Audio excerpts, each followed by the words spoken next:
Hey everyone, welcome to FilmSnobbery Live. I'm your host, Nick LaRue, and we have a show for you this week. Originally, this wasn't even supposed to be a show. I was kind of interviewed out after coming back from Georgia, and I had a bunch of other stuff. I did an interview for the Santa Barbara International Film Festival that just kind of came up out of nowhere. I've been doing a lot of things, and it's crazy. And I'm actually preparing for even more things in the very near future. Next week, I'll be at the Boston Underground Film Festival, and there's some great films there I'm really looking forward to seeing. Some of them not even like indies, like Immaculate is there. I'm looking forward to checking that out. Boy Kills World is going to be there. I'm interested in checking that out as well. But there are some really good indie films there too. And the great part is that it's right in my backyard because I live in Massachusetts. So that's a fantastic thing that I get to attend. But then very shortly after that, I will be traveling to Kansas City for Panic Fest. And that is going to also be a fantastic time. I'll get to run into some folks that I actually know there, which is great. Joe Lynch will be there, who is in my book, Behind the Scenes of Indie Film Marketing. He was kind enough to do an interview with me for that while he was doing promotion for his film Suitable Flesh, which is out now. You guys should check that out on streaming or Blu-ray. And then after that, I'm heading down to Jacksonville for the Jacksonville Film Festival. Which I was at last year, had a great time. I'm looking forward to being there again. I'm on the jury this year. I'm actually in the jury with my book twin, Marty Lang, which I love to talk about. And we have tons of great things. And also, there's a lot of changes that will be coming in the very near future to Film Snobbery. And I hope all of them are viewed as positive. I'm viewing them as positive. Not only is Film Snobbery, I mean, we'll still be doing what we do. It just changing a little bit of the way that we do it. And we'll have more of a conversation about that later. But for now, I would love to get into the meat of the show. I want to introduce all of you to someone that you should all be familiar with if you're fans of Film Snobbery Live, because he's been on the show at least one other time, maybe two. Friend of the show. He's doing a Kickstarter campaign right now for Some Call It Luck. And hopefully, if you haven't donated there yet, you should do so because I told you so. If you haven't and you're not going to, that's fine too. But you know what you can do? You can share because it's free and doesn't cost you anything, and it makes a big impact and difference. So we have a great guest. His name is John Schiefer. He's going to be joining us right meow.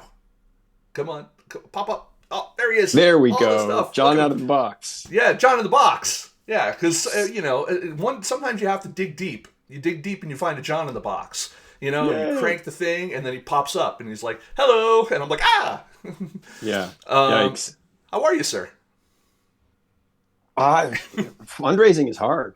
Fundraising is hard. Yeah, they don't tell you that. The people raising the money seem like they're always happy, but that's true with all of advertising and promotion. Like, you just got to pretend it's happy. But this vocation is really hard. Like, wrestling against the internal demons of coming up with a story, figuring out who you want to collaborate with and how to actually make it from paper to get it on the screen, finding money, getting it out there. All of it's just like, I forget how hard it is after it's out and just celebrate when something's successful. But like, the actual making of it is strenuous. Yeah. In every way. So that's how I'm doing. Fair enough. No, I mean, and you're absolutely right. I mean, it becomes that secondary full-time job that, you wake up and you check the numbers and you're like, okay, how do I move the needle today? And, try to come up with ideas trying to come. And it's weird because it's like I thought I already did this job. Like I was the idea person. I made the movie, or I came up with the idea for the movie that I'm trying to make, or the widget that I'm trying to sell, or the thing. You know, I mean, Hmm. there's the creative aspect, and it's like that doesn't seem to stop. And but then you're also integrating marketing and capitalism and other aspects that are, you know, maybe not everyone's forte. You know, it's like learning a completely different side of a business. You know, And what I'm discovering is like the algorithms seem to be hostile to creativity or stuff that speaks truth to power or things that are not. They've actively said anything that is politically divisive, Twitter X notwithstanding, they are the swamp, yeah. gutter fire, whatever you want to call it. Yeah, you They know, I had a casual acquaintance of mine that I hesitate to call her a friend, but yeah, casual acquaintance of mine who was on. She's on multiple social media apps, but one of the ones she's most frequented on is Instagram. And she was posting about all of the stuff that was happening with like anti-abortion stuff because she's a woman and this directly affects her. So, you know, and originally she's from Kentucky. So like she's has that, you know, let's call it the Southern street cred on top of it. And, you know, so she was just posting not even like nothing like photos or anything sex positive per se or anything at all, just posting about abortion. And the her post got removed. Meta removed the posts. Just like, yeah, you can't talk about that. I'm like, yeah. bullshit, you So can't talk about that, you know? like when the algorithms do that automatically, and Yeah. when the people reinforce it, meaning the people running training the algorithms, for lack of a better term, Yeah. the whole thing becomes just really all the more difficult. Yeah. And I like I wonder. I've seen TikTok didn't even allow my pitch video to be posted. Something was controversial about it, either what I talked about, uh, one of the clips, whatever, and Yeah. they've been throttling my posts since then. So Yeah. Facebook is active about it. Amazon is active about it. Uh, I think is Brian Newman puts out an email Yep. about this specifically, and he talked about it, and it's just like even if it wasn't actively hostile, it's difficult, but to be in an actively hostile environment makes it worse. And this is coming from a white guy Yeah. who's hetero cis. Like I like my wife, and she is a woman, and I am a man. Um, so I can't imagine how difficult it is for the people who are not those things, Yeah. because their stories are as important, if not more important, than what I'm trying to say No, and to culture. yeah, no, and you know, it's I've experienced it myself. Not as directly. I mean, on TikTok specifically, I had a situation where I put out a post. It was actually from a Film Snobbery Live interview, just a clip, and we were talking about something having to do with you know people can you know are becoming the new what was it, like the new breed of filmmakers is gonna are basically the TikTokers and the YouTubers and stuff like that. And I posted that clip and I was like, huh, interesting, why did this clip before it get 1,800 views and this one got 6? And the Yeah. reason why, my wife nailed it actually. She's like, because she listened to it. My wife works in marketing as well, so do I, and I'm close to it. So like for me, I needed the distance of another opinion, educated opinion. And so she was like, I think it's because you used the word YouTube in a TikTok clip, and so they may have censored it or downvoted it or however we want to call it. Because you're using another platform name, like their AI scrubbers basically identified this and said, "Nah, we're just gonna bury that," you know. So if we can acknowledge kind of those premises Yeah, of how difficult it is to make art, and we can go on a rant about how important it is. yeah, I just put out a video earlier this week about why I'm an independent filmmaker, mm-hmm. um, and the environment is hostile. I think we are in a space where not only it's necessary for a completely different modality of doing things. It shouldn't be this difficult. on any level, and it's vitally important that a culture. I think we're watching the downfall of Western civilization or the transition of it into something else. There has never been a more important time for independent voices to be speaking truth to power. And so I think we're primed for need wise and environmentally for a revolution. Yeah. And that's definitely, yeah, you and I have had many Wonderful. private conversations about kind of where the issues are and possibly where some of the solutions lie as well. Yeah. And I even when we don't agree on everything, I very much value those discussions um, because they're not always had. I mean, those conversations, I'm sure there's filmmakers out there and filmmaking groups that are out there that are going, we don't know what the fuck to do. And I have to imagine how frustrating that is to not be in control of your own career path. You know, you feel that every time you're on first base and you're trying to steal second, you're getting thrown out. I mean, I don't know. I'm not a sports guy, but that's the closest analogy I can think about, especially when we talk about things like white privilege and stuff like that, and we talk about like people that do start on second base or they start on third base, and like the rest of us just have to catch up. And there's so you're absolutely right when you said before, like, imagine folks that are more disadvantaged, whether it is because they identify differently, or because they're a different color, or they're whatever. It is frustrating to think that on top of that, there are systems actively working against them. And so the question is, okay, yeah, so how do you fix those things? And, some of the things that you and I have talked about, I think are pretty solid ideas that still need a little bit of refinement in For sure. the the devil in the details kind of things. But I think that the idea of, and whether some people want to call this more communist, socialist, whatever, I don't care. At the end of the day, we're just trying to make smart people. Like, we're trying to also entertain people. Like, yeah, there's the truth to power aspect. Absolutely, you mentioned that in your first pitch video for Some Call It Luck. Like, I think we're like, there's two reasons why people make art. Or this was a video, one of your video thing of weeks, maybe. Yeah, I'm yeah, that's what it confusing was. it. Sorry. I watch a lot. I watch a lot of your videos. I am one of the Thank people you. who watch. You're welcome. So like, I do watch them, but I do get them confused. Where you say that there's two reasons why people make movies. One is to speak truth to power. The other is entertainment, and other stuff like that.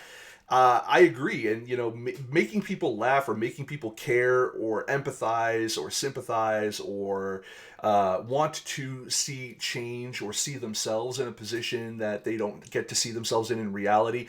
Those are all valid reasons to want to do things, and shouldn't be as hard to do. And other countries make it easier. They will give you grants. They will give you government assistance. They will give you things without having to jump through as many hoops Right. as what you have to do here, where the government is basically like, you get pushed out of your mother, and then they just say, well, you're on your own, kid.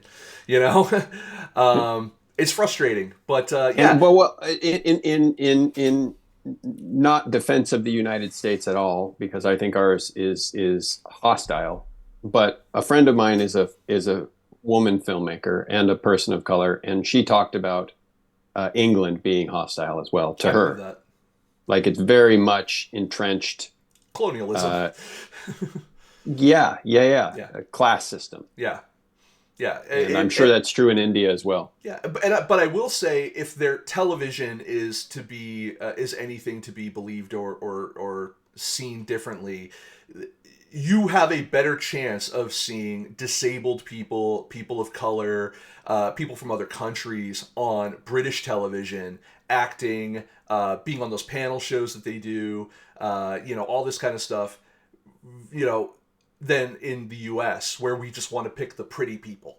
You know what I mean? Sure, And sure, sure, sure. and so I some movement of the needle is good. Could it be more? Absolutely. I think Yeah, that yeah, that could be said everywhere. But yeah. at least they're doing something. And but yeah, the conversation then became, well, what is the solution? And the solution, being without kind of getting deep into it, collected the strikes kind of gave me the inspiration of collective bargaining is the future of independent filmmaking. I think that you've turned a little bit more controlling the means of distribution, the means of production, and I agree Yeah, with that as well. Yeah, I think what we're both orbiting, whether it's collective bargaining or seizing the means of distribution, we're talking about empowering people and working together as a group and sharing resources rather than hoarding them. yeah, Because, uh, like, we can piss and rant about the billionaires all day, yeah, but if you do the math, there's only like five of them, and there's 330 million of us. And if we got together and decided to change things, things would change. yeah. And so, like if there's enough filmmakers who are willing to just see things differently, to retask and reorient the directions that we want to and are willing to go, then a whole universe is possible. Yeah.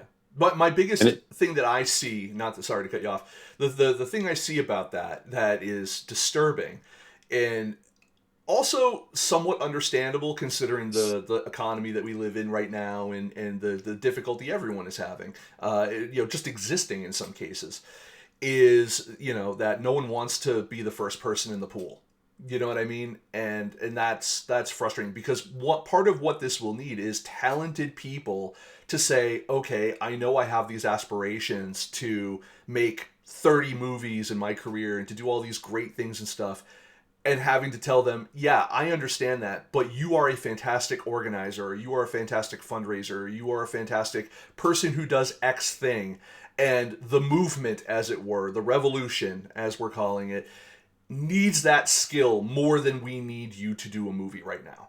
And but no one wants to be the first person to put their career on hold and their aspirations on hold to basically do clerical work or outreach or be the first person to say, like, whatever. Now we are lucky to live in a world where we'll have people like Mark Duplass and the Duplass brothers and stuff like that who will very much espouse independent film, and they put their money where their mouth is. I'll give them credit where credit's due, but they also have been in the industry long enough where they can afford to kind of sidestep a couple of things and take a couple more risks than the average filmmaker can do, to I, move the I, I needle. I Go ahead. find it interesting that you juxtapose filmmaking and the clerical work. I don't see that distinction as necessary. I think that if we can prove a business model and they're not, the two things aren't separate. For me to promote my movie, Mm-hmm. I have to have a list of journalists, and like I just need that, and it needs to be viable list of journalists to reach out to. Right. And so when my fellow filmmaker friend gave me a list of journalists, admittedly an outdated list, but still some place to start, Absolutely. Yeah. like, I could share that and we can all update it, and then it becomes a thing that I do as I'm filmmaking, and as you do as you're doing your book outreach or film snobbery Sure. promotion, or the short films that you're working on. Like, we're doing it together and it's happening together. So I don't see them as mutually exclusive at all. We just have to figure out, like, who is good at these things, who has the extra spare cycles. Because, not like, again, back to a lot of the people who really need to be speaking the truth to power stuff, they have to work full-time jobs on top of being an independent filmmaker. Mm-hmm. They might not have the extra time. Right. They will have very valid opinions on what could and should be done, and those opinions need to be heeded because they see what's not working maybe more clearly than those who don't have to work. But like, I don't see it as mutually exclusive. Like, as I have to solve problems, why not share the solution with everybody else? Well, that's not really where I was going with it. Where I was going with it is that, if I told you, all right, so that particular list, if I said to you, that list is fantastic, but to make that list current, even with doing it part-time meant that you wouldn't get to work on Some Call It Luck or your next film for 10 years. But it will enable 100 other filmmakers to progress in their publicity efforts because of the work you're doing, which is valuable to the greater good of everyone else. Would that be something, and this is obviously a case-by-case basis, right? Every person's going to have a different answer to this. Would you still be gung-ho to be like, well, yeah, I'm still going to work on it, I'm still going to do this? Because it does come down to bandwidth. And, like you said, there are filmmakers that are working day jobs as well as making movies, or they're, doing whatever. And you only have so many hours in a day, and for those listening in, this is a typical back and forth for Nick and me. We come up with ideas and we go back and forth and solve problems. So you're witnessing one of our conversations. Yeah. So let's take your 10-year idea and amalgamate it, assimilate it into what I'm talking about. No, it's fine. And that, by the way, real quick, that's what I also mean by like no one wants to be the first person in the pool to go like, yes, but I also have dreams I'm trying to accomplish that are creative and this and that, and to put those on hold to do work that is not that is no one wants to be the first person, seems to not want to be the first person to do that. And I am not the first person to say that. That seems to be a theme of people I speak to all year round, this year specifically. So let's take that list of journalists, for instance. Sure. And we'll just riff on that. It happens to be 2,000 journalists long. It's outdated. There's probably more journalists. They're probably different at different venues, whatever. All that crap needs to be updated. Yep. So I could take, it's not going to take me 10 years, but we'll stick with that number just for simplicity. Yeah. So you're talking about me devoting my time exclusively to it. I'm a pretty efficient dude. Mm-hmm. I don't think it would take me 10 years if on this specific list to get it updated.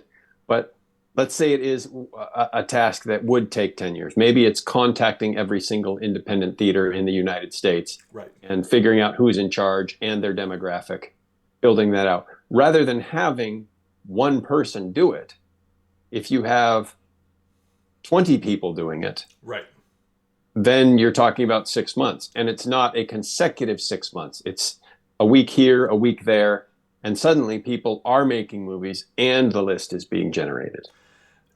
Yes, however, and the only pushback I'll give you on that is, number one, there is always finding a group of people to agree to do that is not as simple as all that. And then you also run into, especially for a longer term project, you really are going to have to get people that are passionate about it. And I think that we've also had the conversation in the past of like, no one is as passionate about your project as you are. Then if school has taught me anything, there's always the group project person who does the work of the at least 3 other people, and that at the expense of their own time, sanity, whatever. And so what we need to do then I might oversimplify it, or I may throw out numbers or whatever that may not be accurate, but at the same time, I don't think they're wholly inaccurate. Also, if you're someone who, if working in corporate has also given me an indication, if you're good at something, I'm giving you something else of that to do. Like, the work doesn't end just because you finish the Excel spreadsheet here. Here's another one.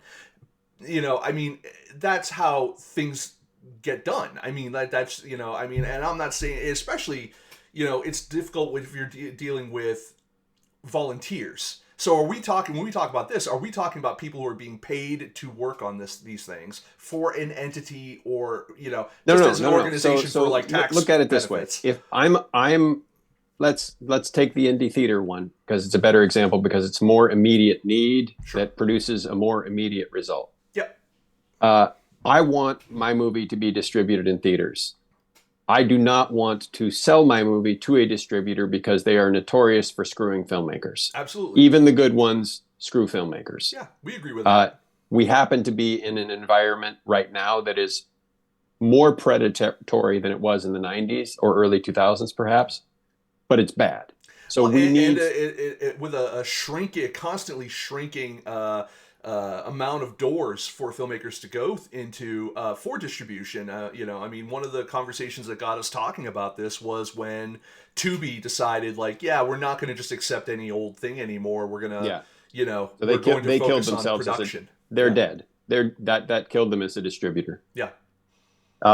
So if I want to make my movie and just look at it myself, use it as a kind of emotional or mental masturbation, I can do that. That's a thing that I can do. That's not what I'm about. I'm about, like, there's no point for me to make an art that is in dialogue with culture without having it be actually in dialogue with culture. And that means putting it out there, getting it out there in an economically sustainable way such that I can keep doing this as a vocation in the future. That means ROI. I have to make my money back, either for investors or if I don't have any investors and I have donors on Kickstarter. So I don't have to keep running Kickstarter campaigns. And I'm not on Kickstarter, by the way. I'm on Seed and Spark, just for clarification. Just for clarification, Seed Yeah, and yeah. Spark. Check out Some Call It Luck. Donate, Yeah, yeah. share if you cannot donate. www.somecallitluck.com. Absolutely. So for me to do that in an economically viable way, I need theatrical distribution and not simply getting it in theaters to get the word out for some other platform, because there may not be another platform. Yeah. This may be it. So I need to do that. In order to solve that problem, I need to find out where these independent theaters are. I have to create this list on my own. Why not share it with other people and help them, teach them what I'm doing? Say, you want your movie out there, you want to make return, here's how to do it. Mm-hmm. We need to follow these steps. Call these numbers. Google independent theater. Call the National Association of Independent Theater Owners, or whatever it's called. Yeah, you're right. Yeah, NATO, National Association of Theater Owners. Yeah. So simply It's the doing other that, NATO, the one without the yeah, weapons. the slightly less evil one. The necessity to do that as a filmmaker is unambiguous. People are already doing it. They just call it the festival circuit. If we ditch the festival circuit as an end, because we are not trying to license our movie or sell it to someone, but instead go straight to theaters Mm-hmm. and sell it that way, or license it that way, or partner with theaters that way, that's a completely different equation. And now it's something that we all have to solve in order to do what we want to do. Yeah. So either it's not that it's taking time away from me.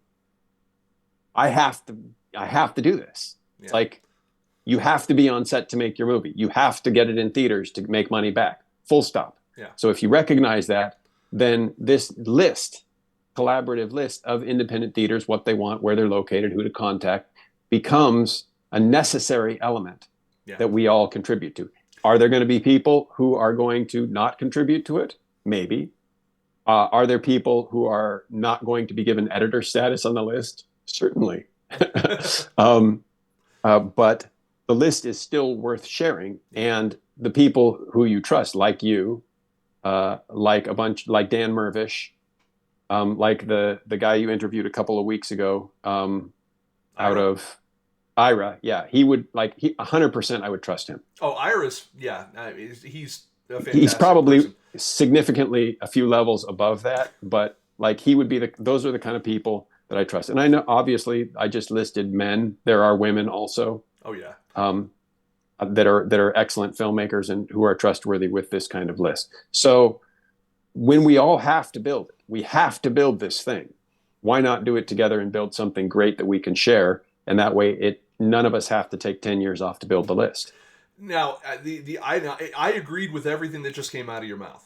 In terms of yeah, there absolutely needs to be a groundswell of support for filmmakers for other filmmakers, and the education aspect of that is also another very valuable and viable aspect of this as well. People need to know that there are options. They need to know how to access those options. They need to know how to negotiate those options. The other option, or the other part of that, and this is kind of also going through what I was kind of talking about a little bit, as part of this conversation, was like having an organization that helps handle some of these things, not as a means to act as a middleman or take a cut off the top or anything like that, more as a means of managing the negotiations aspect, so that when you are coming to these theaters, independent theaters or otherwise, you're not coming to them as a singular filmmaker, but you're coming to them as a collective. And you're saying, I represent 1,000 filmmakers or 500 filmmakers or whatever. We can argue what the number is later. Yeah. I represent X amount of filmmakers that are providing X amount of content for you for however long you need it. I can take less of a hit than I can afford to take less of a hit than the studios can. And so because of that, we can offer a better deal or as good a deal as what the studios are offering you. And we're not going to sit there and impose a bunch of crazy like screen restrictions and other things on you. Yeah. So that is where you get competitive.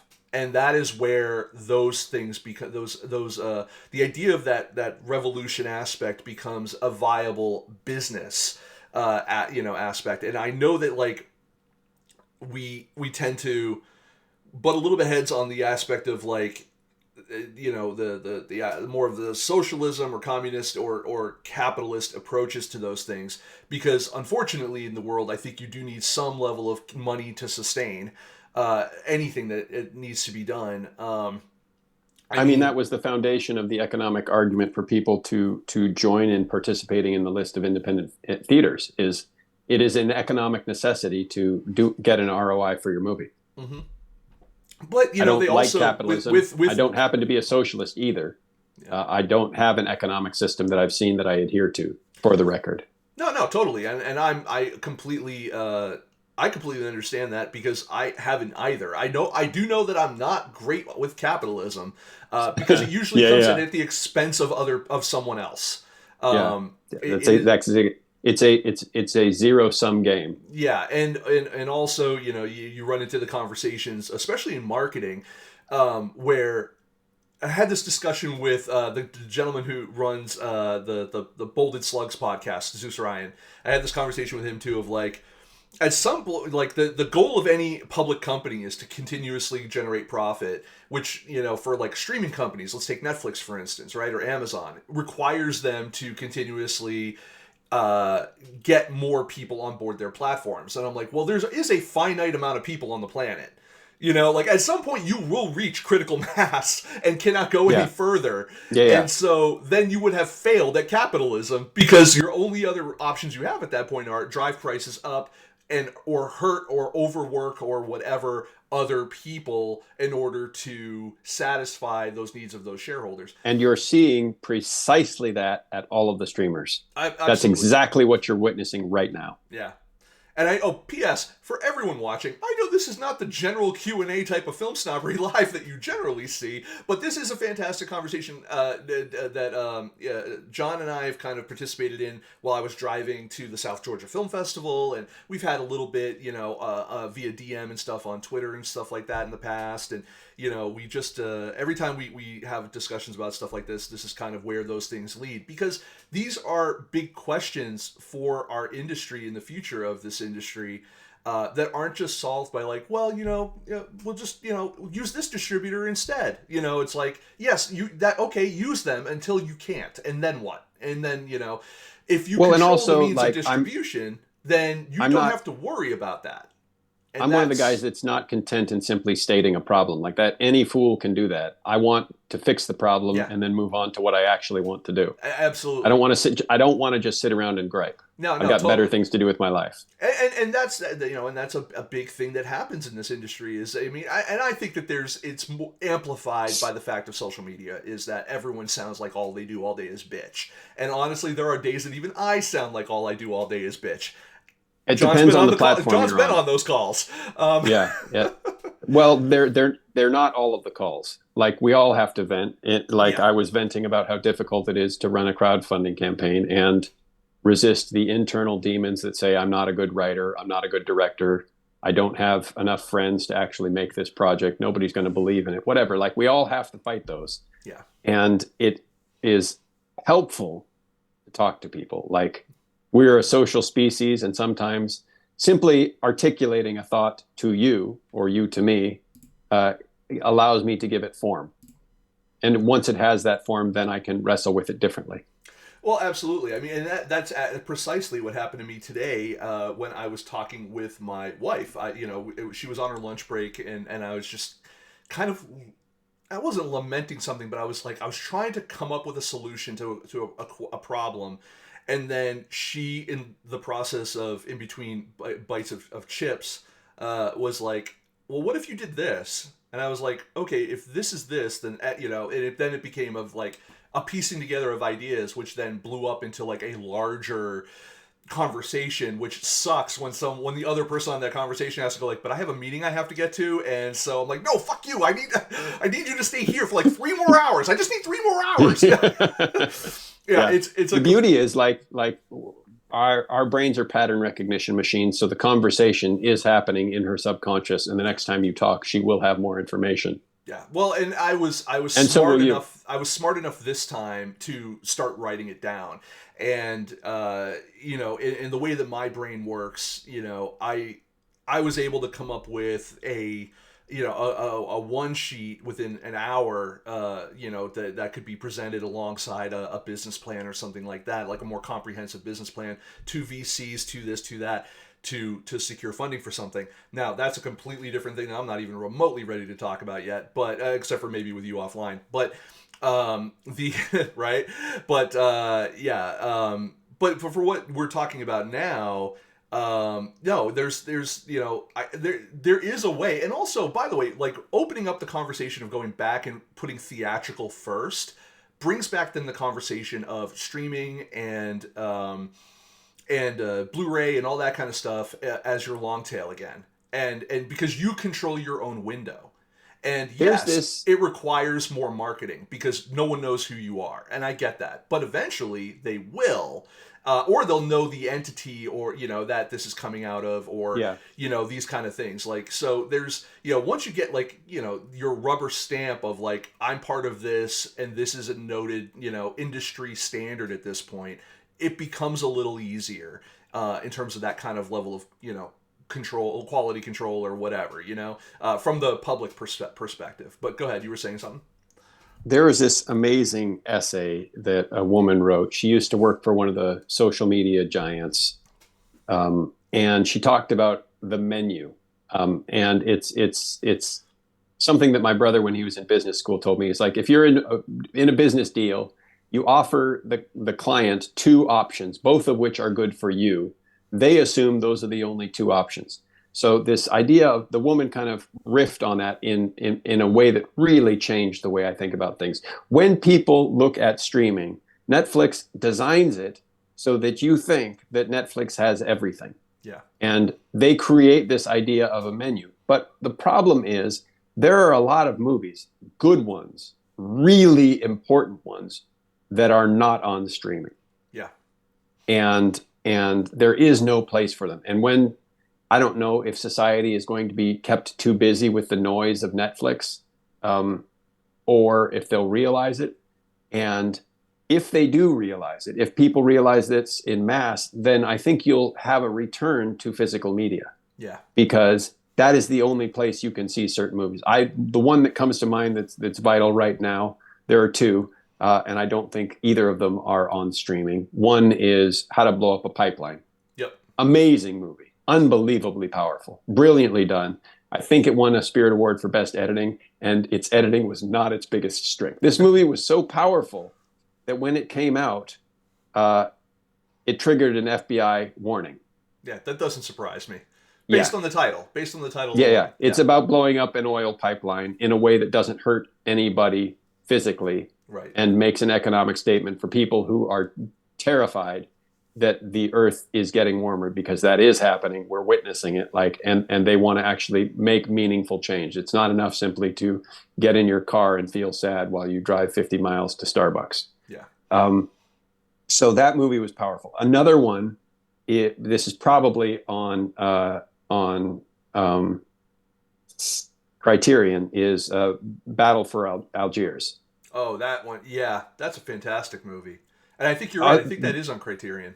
So both of those movies are just absolutely spectacular, and they talk about revolution, and they talk about possibly How to Blow Up a Pipeline is brilliant because it talks about non-violent means, meaning non-human violent means, right, of waging a revolution. Like that's where we're at. We're at the space of we are watching tyranny approaching at the door, like it's here. We're watching people commit genocide casually and say it's the right thing to do. And and even the independent film world, if you watch the Independent Spirit Awards, there was a guy outside the Spirit Awards with a megaphone blasting over and over again, ceasefire now. Yep. And some of the artists came on stage and they're like, I love what he's saying, but they wouldn't say it directly Yeah. because everyone in Hollywood who has said it directly has gotten blacklisted.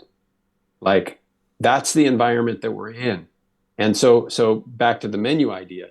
If people don't know that there are other options, they assume that what's presented to them are the only options. And this is by design. Yeah. And so they curate the list of menu options very carefully. So when there's like this realization that Steve Jobs had and I had, and it's huge, is when you realize, when you look around and you see that everything that you see, unless you spend a lot of time in nature, was designed by a person who is not that much different than you, then this cascading epiphany happens is I can redesign it differently. Yeah. It can look different. There's nothing like there doesn't have to be roads made of asphalt or concrete. There doesn't have to be roads at all. You can ride your bicycle on dirt. You can walk. Just as an example. And so like when you start realizing that the entire universe is open, the world is open for what we choose, how we choose to organize human civilization, I think a myriad of possibilities become, we can see them. Yeah. I feel you, man. And I agree. The only thing you run into with that is, obviously people try to organize and then there's someone who tries to stop those people from doing so. And that is the where the tyranny that you also mentioned kind of comes into play of no one wants to be interrupted in their quest and pursuit for that one extra, quarter of a percent of stock price. And that becomes very problematic. And well, you already mentioned that with the reason we're having the conversation about independent cinema, yeah, is because what do the, you know the data better than I do. What do the studios actually require of theaters when, like with AMC, for instance? I mean, it's different with everyone, but I mean, I'm going to use the general knowledge of if you are. Let's take a movie like Harry Potter or Star Wars or something. Let's take Star Wars just because I like Star Wars. New Star Wars movie is going to come out, right? So I'm a theater booker for the studios, and I'm letting the AMC or Regal or whatever know, hey, this is coming up and it's in the pipeline. It's on the calendar. It comes out on this date. So we're going to put this in 6 of your theaters. On 6 screens in this theater, here, and then extrapolate that throughout the country, world really, and then what we're gonna do is for opening weekend, we're gonna take 90% plus of your door, so your ticket sales. We're not going to touch your concessions, but we are also going to require you to play specific trailers. We're going to require you to have specific signage. We're going to require you to, you as a manager in an AMC have no say in what they are. And if you say, well, yeah, that's great, but we have this film festival that will pay us like cash money and we get 100% of the door of, blah, blah, blah, and concessions and blah, blah, blah on that particular weekend, they go, okay, you don't want to play ball because you want to make some money. Well, you know what? We want to make some money too. How about you just never get Star Wars ever? Like not this episode, but the next episode and the next episode and the next episode. It becomes, and it's not just Star Wars. Star deal. Wars is owned by Disney, so Disney will say you're not getting any Disney movies. Yeah, that's correct, and that does happen. And by the way, it's a sliding scale, so that 90% opening weekend becomes 80% or 85% secondary weekend, regardless of whether or not it's like, oh, we had an 80% or 35% drop in attendance for that movie. Oh, that's fine, but we're still going to charge you, the 80% or 85% on the ticket sales, and then it slides and slides, and by like the end of, I don't know. It depends on the where they're at. I don't know what every deal looks like anymore, but like by the end of the first month, second month, maybe you get to like a 50-50 split, but very rarely does it equitably get any better for the theater. Now, if I'm approaching, and independent theaters have a slightly different way of dealing with that because they're dealing it from a licensing perspective. So it's a little bit different than the way that AMC does. Everyone still has to report numbers. Everyone still has to do all the tracking numbers and all that kind of shit. But you still have. But for independent theaters, it's more of like you will go to a website like it sounds like porn. It's not. Swank.com. You go to swank.com. Basically, they're a distributor, and what they'll do is they will license you Wonder Woman for a week at X amount of dollars plus X amount of your door. Per day plus your door. There are ways to get around some of that, by the way, either if you're a nonprofit or you're not actually selling tickets. And by that I mean do something outside the theater that costs money and the movie just becomes part of the deal. That's how you get around that. But what they'll do is you're talking like a hacker, man. I'm talking like a hacker. Well, hack the planet, man. But the thing of that is that like you have to, and we did that at a place that I won't say I worked at publicly because this is on the internet. So they end up getting screwed too. Now imagine a group of independent filmmakers comes to them and says, we can provide you with stuff that we can provide you with movies over a longer period of time for less money, or at the very, maybe not less money, but like a licensing deal that is more equitable for you and sustainable for your theater, where we also make money. And we can also use marketing as a way to target demographically what movie we put in here that may do better in this location. That becomes a game changer for filmmakers, to be able to do that. Now, you have to have people that are working on your behalf on the other side of that. And yeah, maybe they'll take a 5%er, or maybe they'll take a 10%er for operating costs or whatever. That said, like, that then becomes a viable path forward theatrically. You are now actually making money on your thing. And the most important part of that, you have not given up any rights to your movie. Which now in perpetuity throughout the universe. Which now leaves you open and available to make a deal for your Blu-ray, to make a deal for your streaming, to make a deal for putting it on a bus, putting it on an airplane, putting it on a train, putting it on your underwear. I don't care. Like, and that's the beauty part of it. You have freedom to do that. And we all know that like theatrical is great, and there are ways to profit from theatrically that may not be like your number one profit center, but combined with all of these other things, you can create an environment of an economy that will work for you more than against you. Right. And part of that is because you have control and because you know where things are going. The reporting is transparent and you understand where your money is going. That requires organization. That does require people to be on board on every side of that. It requires some risk, but it also requires a lot of education, and it's going to have to get people on board with that is going to be there's definitely going to have to be some kind of case study aspects that'll happen of like, hey, I need you to trust me. We're going to try something new, and move right. So What you just said, a case study. That's what I'm trying to do with Some Call It Luck. So I figured we'd get to that eventually. I want to like, I'm going to break some news that I haven't shared publicly. If we can raise $50,000, it covers the first quarter of the movie. Right. A friend of mine said, if we can raise $50K, he can bring $250, and then we can shoot the whole movie.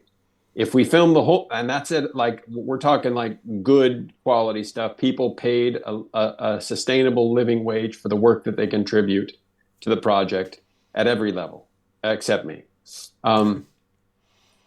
If we do that, this will be a case study, and we will distribute it in the way that you and I are having this conversation. We'll try and explore and find these other alternatives for precisely the reasons that they describe. The theaters, the independent theaters, they got into it because they love cinema, not because they want to rake in money. They might also rake in money, but that wasn't the point. The point is they love movies.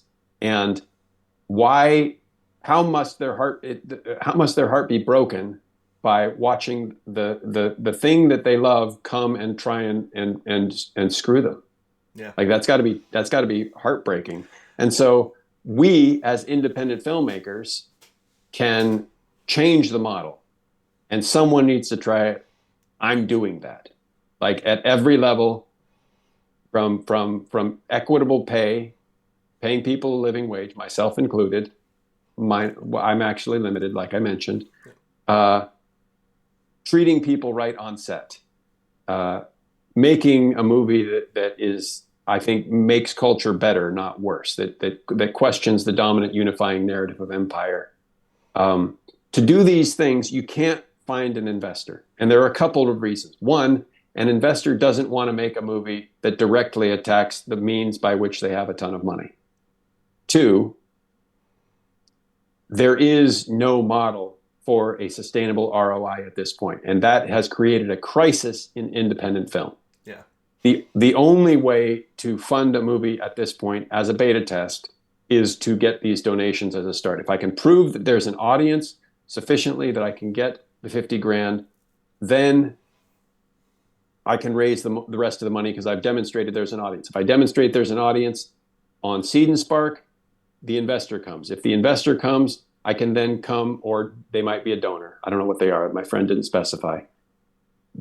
Then we can go to the theaters and try and prove a different business model. If that business model is successful, if we can get the ROI, you, Nick, and every independent filmmaker listening to this can then say, John did it with some call it luck.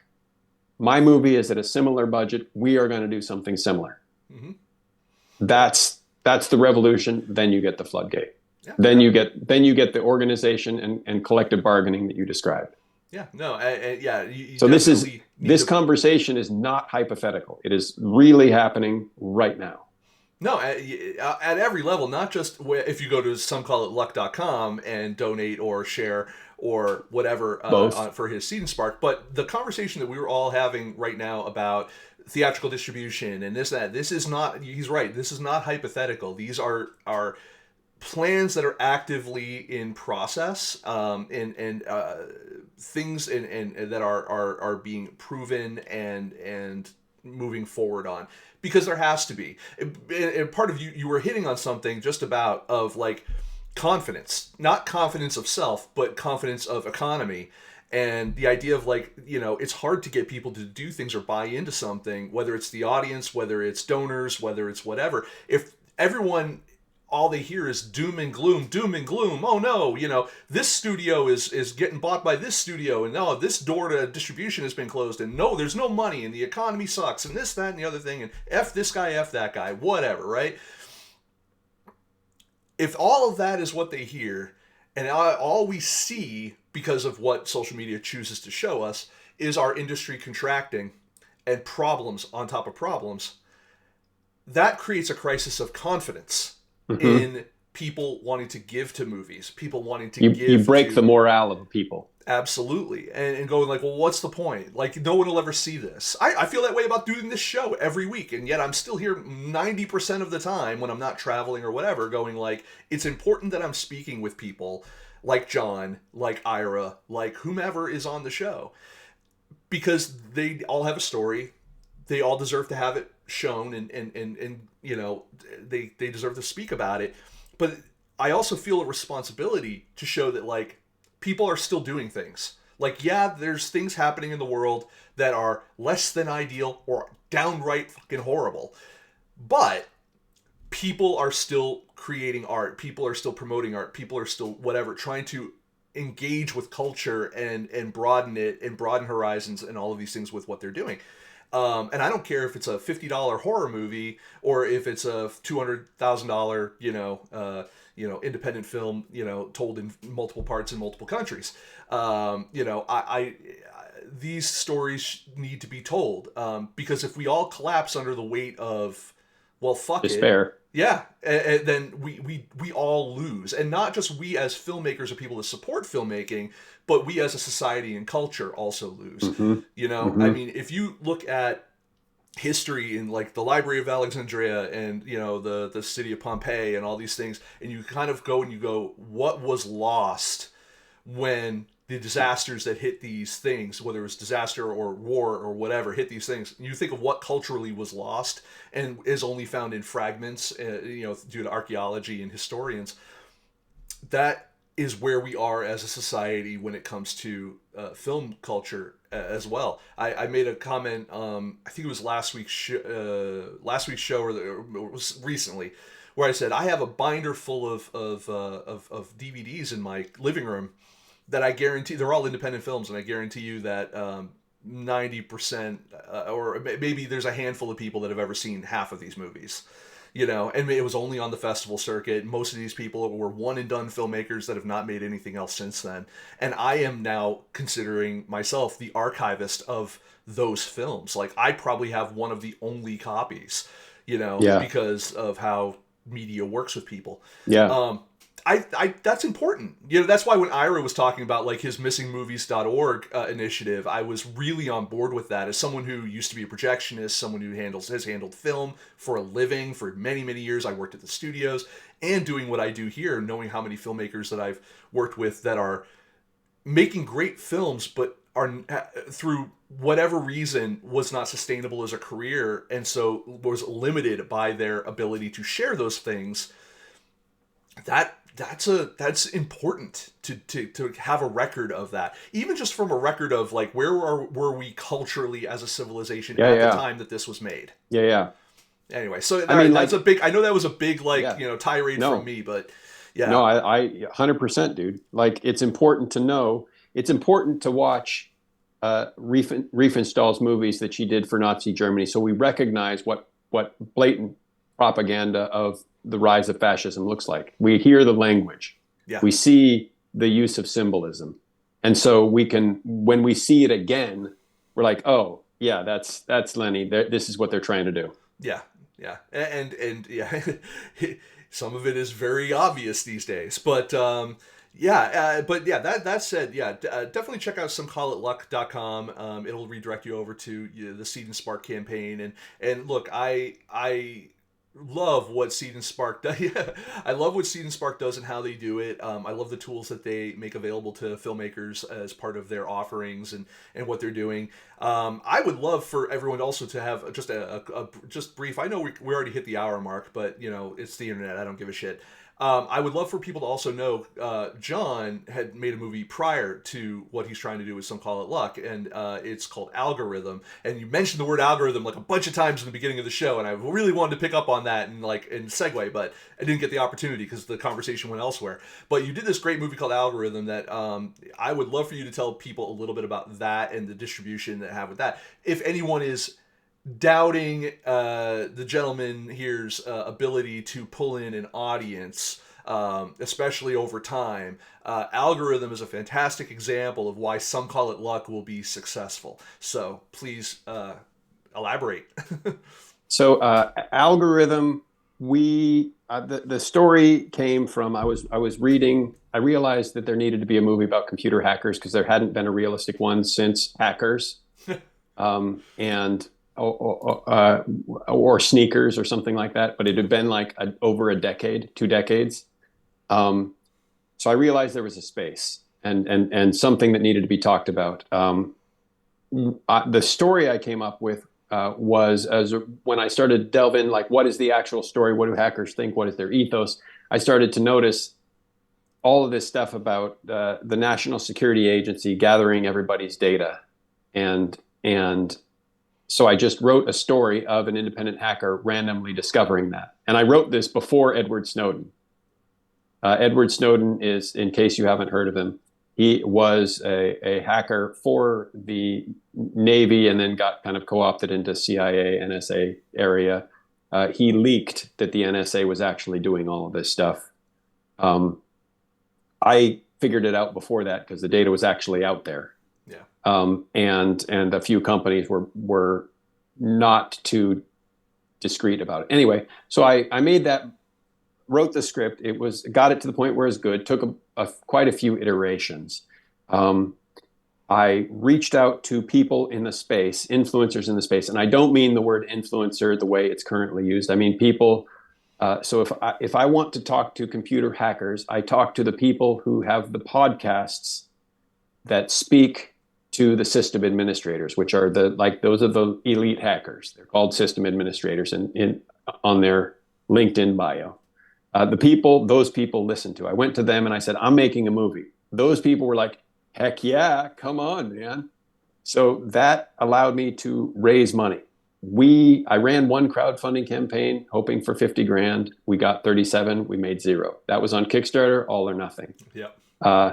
I was unhappy with that. I rebooted it. I called it Algorithm on the second round, and we raised. I was trying to raise 30 grand. We raised 8, but I raised it on a site that I'm not going to mention. So please don't fill it in because I don't like them and I don't want to promote them. But it was not all or nothing. I got whatever I raised, I got to keep. We made Algorithm for $8,000. Everybody worked for free because it was a good script and they were tired of being on soap operas or making corporate commercials. So we got top tier people doing top tier work. We filmed in San Francisco. San Francisco is an insanely film friendly city. We could get permits in 24 hours for next to no money. We asked the library to shoot there. They let us shoot there for free because we weren't invasive. We knocked on people's mansions' doors and asked them to film in their house, and they said yes. That does not happen in Los Angeles. So we made that, finished it. A guy out of Scotland, Stu Kennedy, contacted me, said he wanted to write the score for free. He had done some work for BBC television. I loved what he produced, and it was perfect for Algorithm. We brought it to the studios, and the studios didn't know what to do with it. It didn't have any naked people. It didn't have any famous people. It wasn't in a definable genre, although now I know it to be crime noir. I didn't then. The hackers were not super ninjas, so there were no explosions. Hollywood didn't know what to do with it. That was at the American film market, and so they're like, we're not sure what to do with this. My fellow producers and I decided we're just going to throw it up on the internet for 24 hours and see what happens. We don't know what to do with it. We're just going to kind of beta test it. In that 24 hours, with zero paid promotion, it got well over 1 million views. Time immediately went viral. Most of the people in Hollywood after that knew about it. They probably saw it in that 24-hour time frame. We tried to take it to festivals. Most of the festivals said no. It screened in Orlando and at 3 major hacker conventions, including DEF CON, which is where that's where the CIA goes to hire people, in case you're wondering. NSA as well. I did the same thing in London for where GCHQ hires, and also in New York City for 2600. It's called Hope. That's what their convention is. Screened there, the hackers loved it. Then we just put it up on YouTube because no one else wanted it. We didn't want it to just sit on an archive like you were talking about where nobody sees it. Yeah. And it again went viral.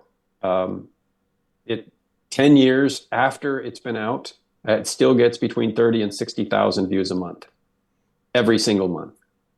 All around the world. It's in 18 languages, seen in every single country on the planet. But of course, and we've had this conversation as well because of... Including Antarctica. Including Antarctica. Because of how YouTube has changed their monetization model over the years, you have continuously gotten fucked for that. Yeah. So 30,000 views a month equals about $2 to me. And it was when it first started, before Adpocalypse. You can look that up for what that was. It was making over $1,000 a month, which is really good for a movie that cost $8,000. It did make its money back. We tripled the budget in its return. So that's where Algorithm's at. It's still on YouTube. You can watch it on thehackermovie.com. thehackermovie.com. And yeah, so I know I brought that up as a means to kind of segue over to, if everyone is thinking about Some Call It Luck is like, well, should we take a chance on this guy? He's kind of this unknown. They're like, no, dude, you're not taking a chance. This gentleman has proven his track record of success in the past. So I highly recommend that anyone who is thinking of donating to Some Call It Luck over at somecallitluck.com. I should have mentioned this. Algorithm has almost 14 million views. There you go. I mean, there's definitely an audience for John's movies, and so if that can also help lay the groundwork a little bit to get you to donate or share over at for his film here, Some Call It Luck. I definitely recommend checking that out as well, because I get it. Some people are nervous about investing in what would be like they consider like a first time filmmaker or something. Well, I'm just letting you know, John has done this before to success. So there you go. Thank you. No problem. You got to establish credential, sir. And you have it. You've been doing this for a while. John has been in the industry almost as long, or if not longer, than I have, and so there's. He's one of the OG film snobbery people. I wish there were still more of you around, but there's kind of to my previous point, like there's just so many people that are just not in the industry anymore. I've looked a bunch of them up and I'm just like, they're not online anymore than I would have. Like they could be dead. Some of them are. I have like 3 writers from Film Snobbery that are just dead now. And I'm like, that's crazy. Like, there's hope. Same thing. Also, people are dead. Also, people are dead, But don't give up. This industry's really hard, but don't give up. Yeah. Tyranny's coming, but don't give up. But don't give up. Some people are dead, but don't give up. No. Look, I didn't say how they died. I didn't say the movies killed them. Yeah. It's, but no, they were whistleblowers for Boeing. That's how they died. And by the way, so if you folks are interested more or less in John's movies, John also has a book that he's working on that also may tie in a little bit, may have whatever. And that one is Death. Is it still called Death Row Book Club? It is, yeah. Okay. That's the spiritual prequel from which Some Call It Luck emerged, and that will be given away to all backers in ebook form, either PDF or a Kindle readable format. Yeah. For free, and then it will be released when I have time to get around to it. Yeah, and that said, so on Amazon. Yeah, if you are a person who is you're like, I like movies, but maybe this movie isn't for me. Okay, well that's groovy. Share out somecallitluck.com. But then, also if you just go like, oh, you know what though, if I back this, I get a book.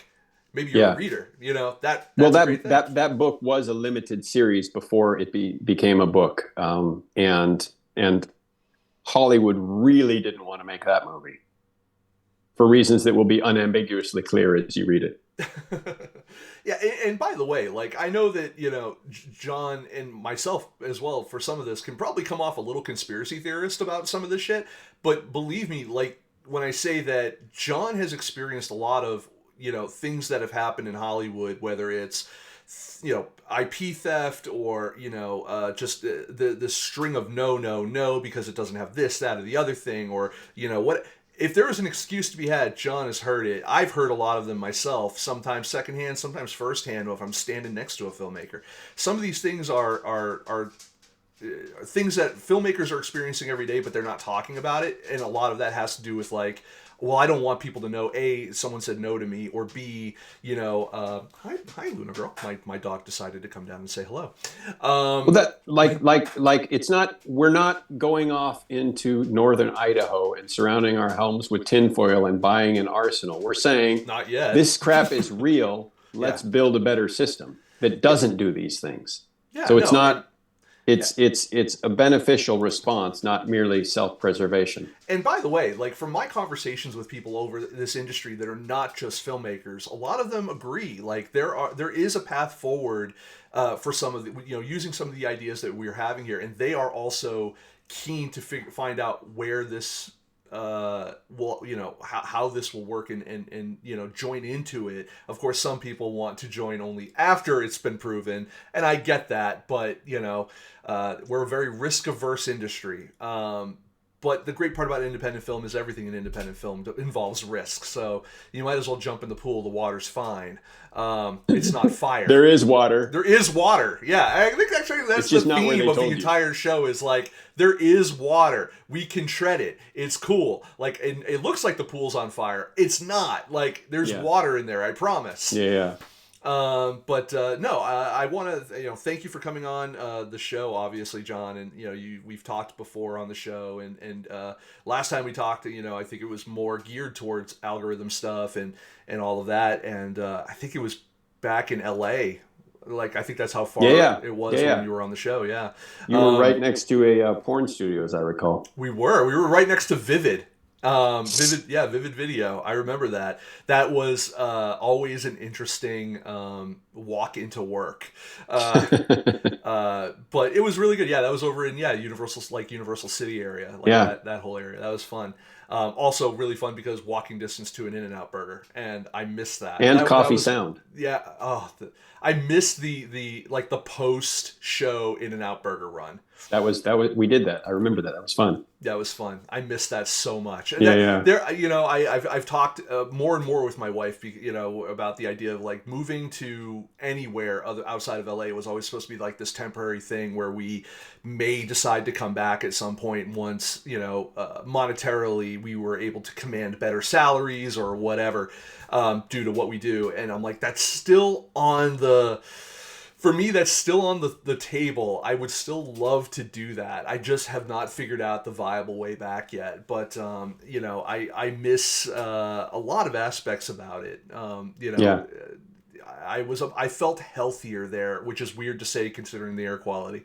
I felt more me. Being back in Massachusetts, it's weird. We're a very liberal state in most cases, but I still don't feel that same, like, let your freak flag fly like you have in LA, where, while I don't subscribe to all of the things that LA offers in terms of like, I'm going to be 25 for life, those kind of things I don't really subscribe to, like, but and mostly just because my body won't allow me to do that.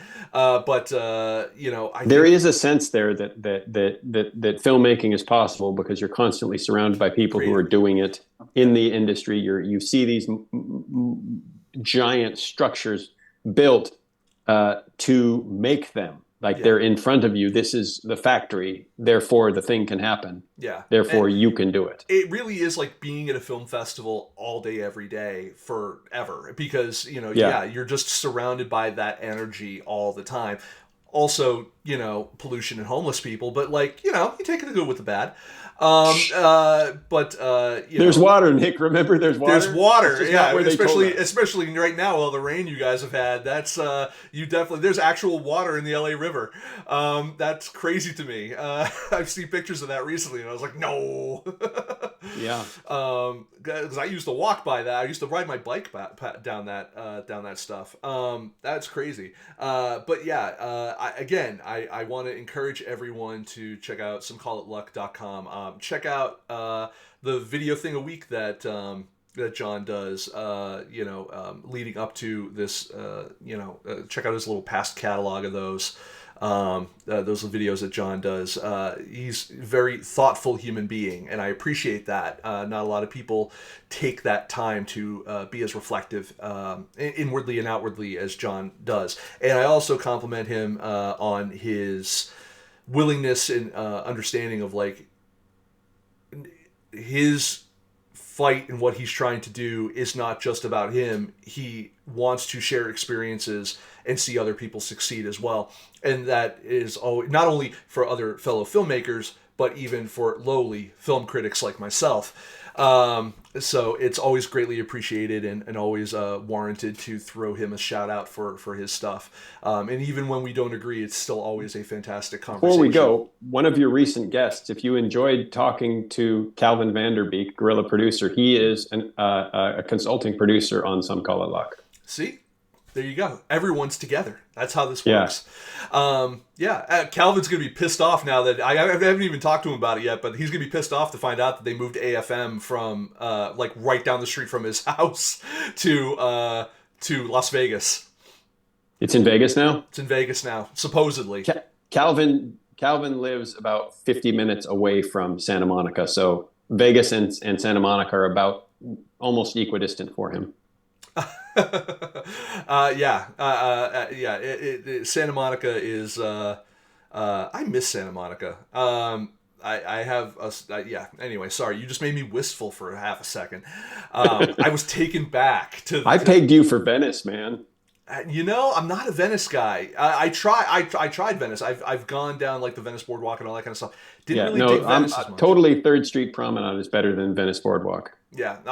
I enjoy. Let's see. If I had to pick my favorite place in LA, it was.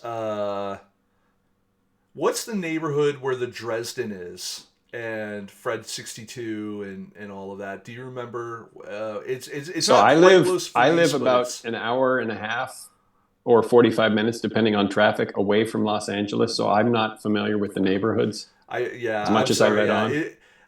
But I will say that. All right, so I was living in Highland Park the majority of the Okay. time I was living in LA, and I loved Highland Park. I know that everyone's like, "Oh, it's gentrified," and blah blah blah. Like, great, whatever. You would bars, not have good thought food. that if you had visited Nick's house, which I did.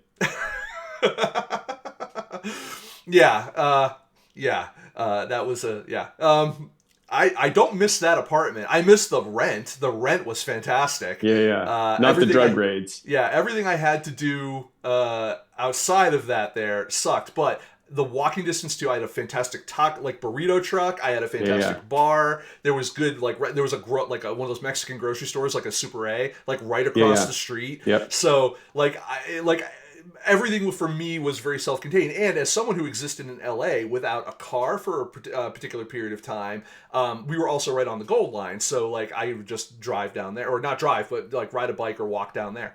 I know. Have I ADHD'd us past the limit of the show? Yeah, now I'm just Sorry. being wistful for LA, We're done now with that. But that said, all right, everyone, stay tuned. I would say next week we do not have a show because I will be at the Boston Underground Film Festival. After that, you heard me talk at the top of the show. I am going to be at Panic Fest in Kansas City. I will be at Jacksonville, Florida, for the film festival there. I might also have another quick stop in Georgia. We'll figure out what happens shortly about that. I'll keep everyone involved and informed.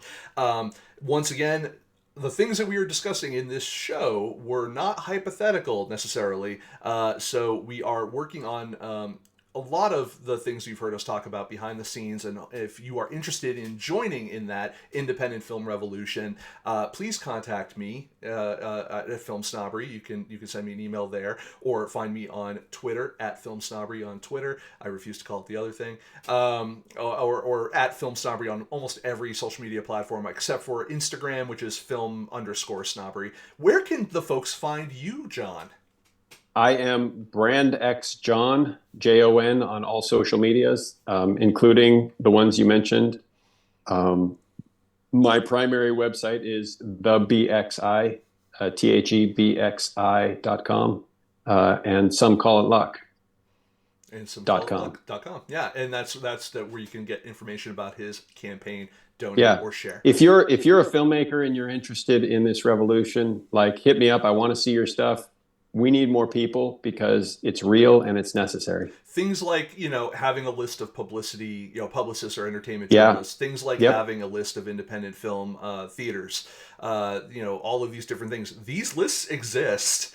We have them. I even have a list. I'll share it with you. We haven't even talked about this. I'll share it with you. I have a list a friend gave me of film schools, but particularly contacts within film schools, because one of the conversations we had at one point was the university circuit. Shout out to Dan Mervish for recommending that.